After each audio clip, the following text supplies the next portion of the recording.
What if you stopped using your phone? Not for an hour, not for a day, for 30 days.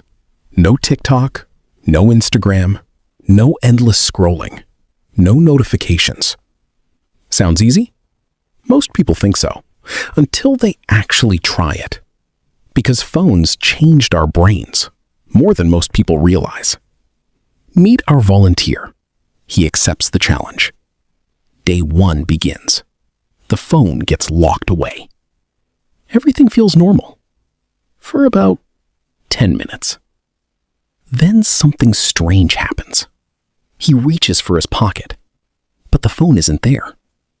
A few minutes later, he checks again.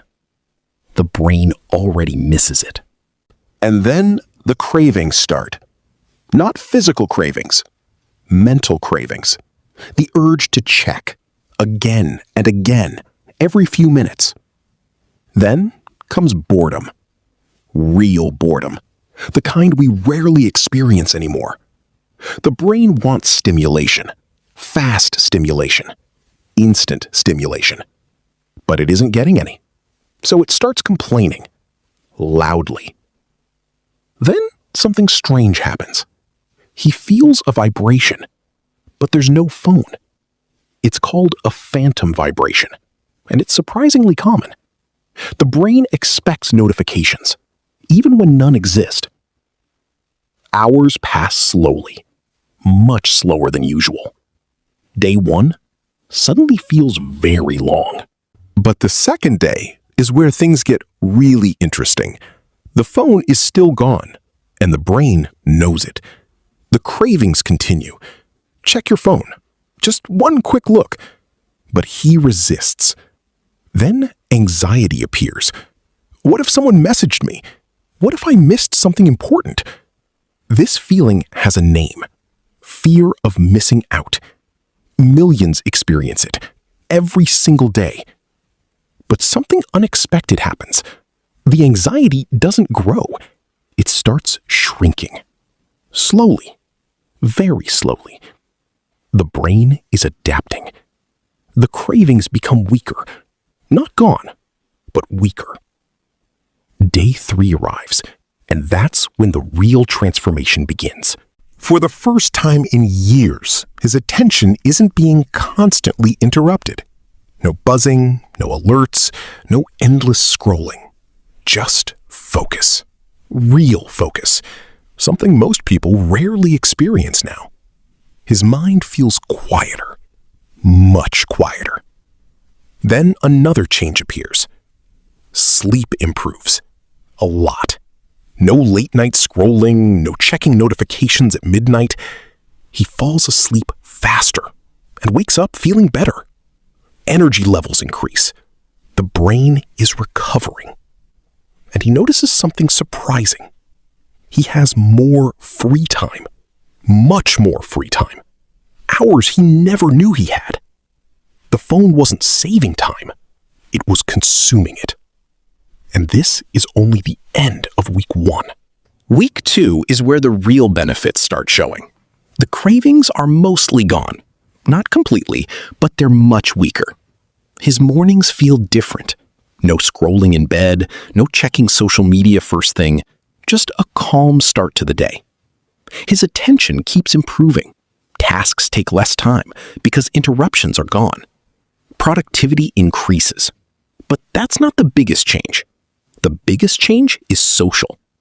Conversations become better, much better. He actually listens instead of checking notifications. People notice the difference. Relationships improve.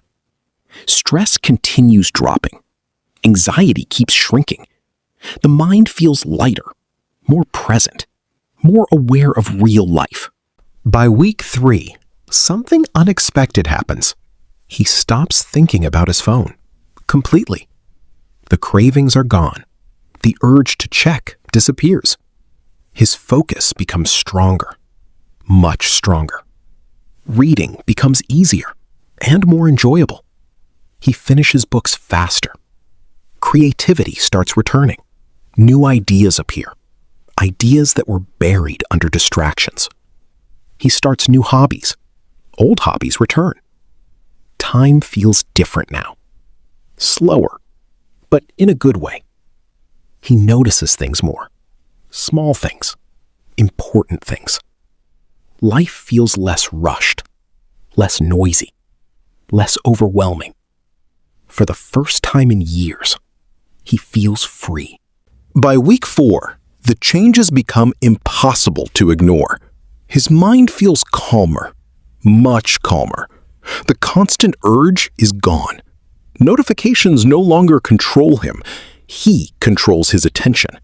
And attention is valuable, more valuable than most people realize. His conversations improve again. Eye contact feels natural. Listening becomes easier. Relationships grow stronger. He feels more connected, not online, in real life. His memory improves too. He remembers more details. Concentration keeps growing. Distractions lose their power. He feels more confident, more in control, more intentional, more present, more alive. And the biggest surprise is still coming. Because the most important changes are happening inside the brain. Your brain loves rewards, especially instant rewards.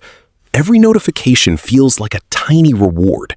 Every like, every message, every scroll. Your brain gets used to it, very used to it.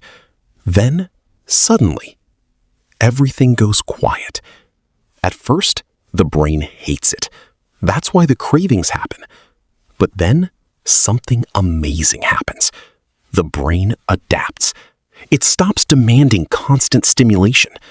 Patience increases. Attention improves. Memory improves.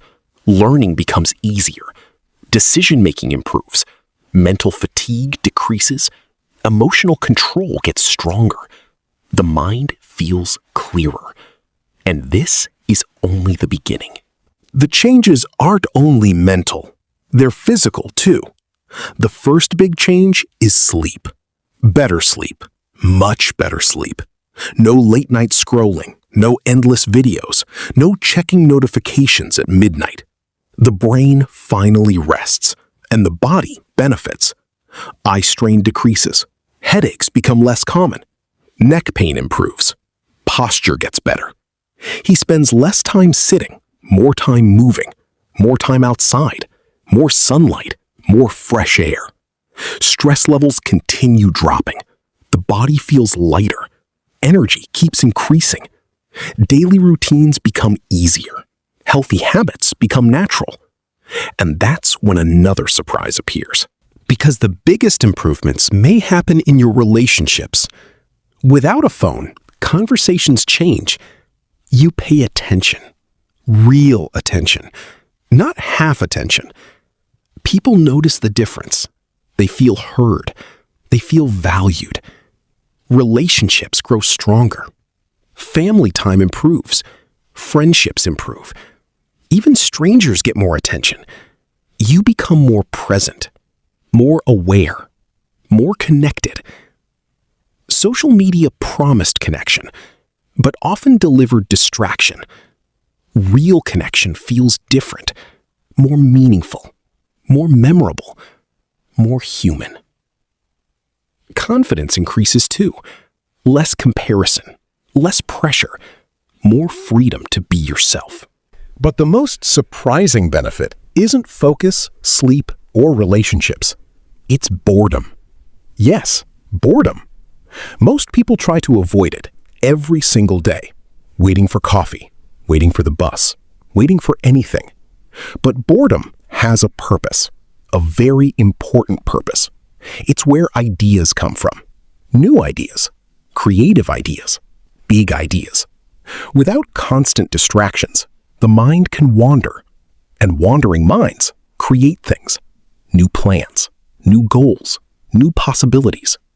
The mind becomes quieter, less overwhelmed, less distracted, more intentional, more free. And finally, day 30 arrives. The challenge is over. The phone is returned for the first time in a month. But something feels different, very different. The phone hasn't changed. He has. Notifications don't feel as exciting. Social media feels less important. Endless scrolling feels strange, almost pointless. He sees something clearly now. Attention is valuable, extremely valuable. Time is valuable too, and phones consume both. Not because phones are evil, but because they're powerful, very powerful. The lesson isn't to quit forever. It's to take back control, to use technology intentionally. So here's a question. Could you survive 30 days without your phone? Let us know in the comments and subscribe for more.